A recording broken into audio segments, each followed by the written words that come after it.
আজ করালাম হচ্ছে হেয়ার কালার। তো হেয়ার হাইলাইট করার পর ফাইনাল লুকে আমাকে কীরকম লাগছে দেখতে গেলে কিন্তু পুরো ভিডিওটা অবশ্যই দেখতে হবে। তো চলো শুরু করা যাক। Hello everyone, welcome again my YouTube channel or Facebook page. যেখান থেকে দেখছো তোমাদের সবাইকে আমার চ্যানেলে স্বাগত। তো চলো আজকের ভিডিওটা স্টার্ট করা যাক। তো বেশ টেনশনে ছিলাম সকাল থেকে যে ফাইনাল লুকে আমাকে কীরকম লাগবে। তো অ্যাজ ইউজুয়াল কলেজ চলে যাচ্ছি, আর যেহেতু কলেজেই আজকে কালার ডেমোটা ছিল তো কলেজে চলে এসেছি। এখানে আমি আর মৈত্রী ডিসকাস করছিলাম যে ফাইনাল আউটলুকটা কীরকম আসতে চলেছে বা আদৌ সেটাতে আমাকে মানাবে কি না, এটা নিয়ে তো বেশ একটা কী বলবো একটা টেনশন ব্যাপার স্যাপার চলছিল।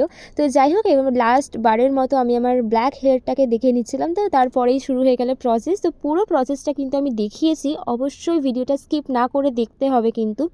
তো মৈত্রী এখানে হেয়ার ওয়াশ করছিল, করাবার পরে এখানে আমার ড্রেসটাকে ভালো করে ড্রায়ার দিয়ে শুকিয়ে নেওয়া হচ্ছিল, কারণ শ্যাম্পু করতে গেলে তো ভিজে যায়ই ড্রেস। তো যাই হোক, তারপরে হেয়ারটাকে 100% ড্রাই করা হচ্ছিল হেয়ার ড্রায়ার দিয়ে। হেয়ার কালার করানোর জন্য কিন্তু ড্রায়ার দিয়ে 100% ড্রাই করতে হবে, এটা ভীষণ নেসেসারি। তো তারপরে ম্যাম এখানে সেকশনিং করে নিচ্ছিলেন, তো ম্যামই আমার হেয়ারে হাইলাইটটা করেছেন। তো অবশ্যই দেখতে থেকো। তারপরে মিক্সিং করা হচ্ছিল কালার, আর আমি ব্লন্ড কালার করিয়েছি, হাইলাইটিং কালার। তো তোমরা দেখতেই পাচ্ছ পুরো প্রসেসটা। এখানে ফয়েল পেপারে হেয়ারটাকে দিয়ে তারপরে ভালো করে কালার অ্যাপ্লাই করে ফয়েল পেপারটাকে ভালো করে মুড়িয়ে এরকমভাবে সেকশন ক্লিপ দিয়ে আটকে দেওয়া হয়েছিল।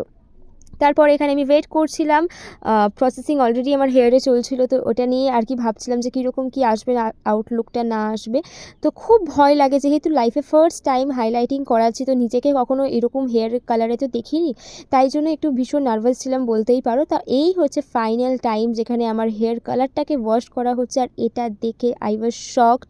আমি ভাবছিলাম যে বাবা, আমাকে তো একদমই ভালো লাগবে না, এটা কী কালার চলে এসেছে না এসেছে, যেহেতু তখন প্রপার আর কি শোকানো হয়নি। দেখতেই পাচ্ছ এরকমভাবে লাগছিল দেখে দড়ি দড়ি মতন। তো আমি সেই জন্য খুব নার্ভাস ছিলাম, বাট এটা দেখার পরে আমার মন শান্তি হয়েছে যে না, ভালোই হয়েছে কালারটা, আমাকে বেশ ভালো লাগছে। ফ্রন্টে আমি কিছু চেঞ্জ করিনি, কারণ আমার মনে হয়েছে ফ্রন্টে যদি হেয়ার কালার করে তাহলে মুখটা পুরোপুরি রকমভাবে পাল্টে যাবে, তাই ব্যাকে করিয়েছি, ফ্রন্টটা ব্ল্যাকই রেখেছি। তোমাদের আউটলুকটা কীরকম লেগেছে কমেন্টস করে অবশ্যই জানিও, আর আমার চ্যানেলটা অবশ্যই সাবস্ক্রাইব করে দিও। টাটা।